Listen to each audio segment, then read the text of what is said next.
There was a time when football moves more slowly, not because players were less talented, but because the game allowed something that quietly drained its energy.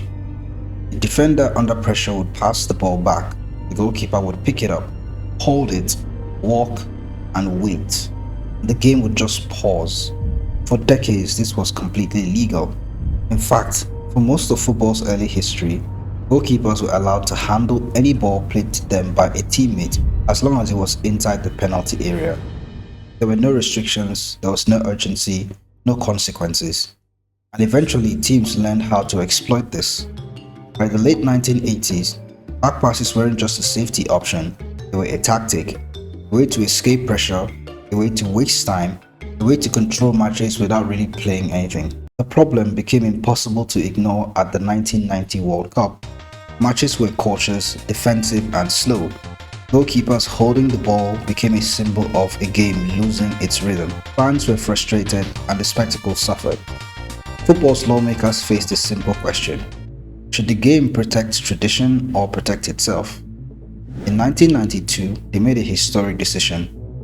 Goalkeepers would no longer be allowed to handle the ball if it was deliberately kicked to them by a teammate.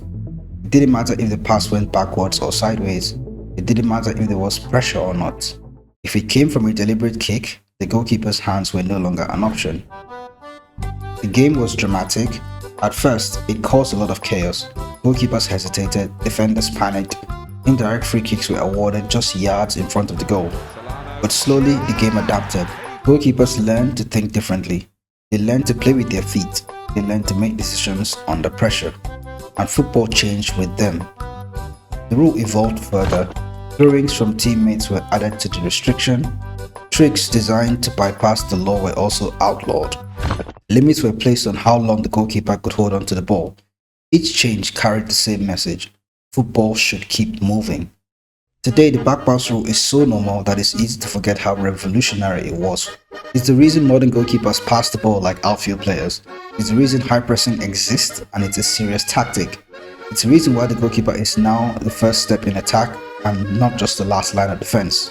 What looks like a simple whistle, what looks like a harsh decision, it's actually the result of football choosing flow over stalling, movement over delay, and skills over safety. The backpass rule wasn't just designed to punish goalkeepers, it was designed to save the game from slowing itself to a complete stop. And every time the ball is played calmly out from the back, that is the impact being felt.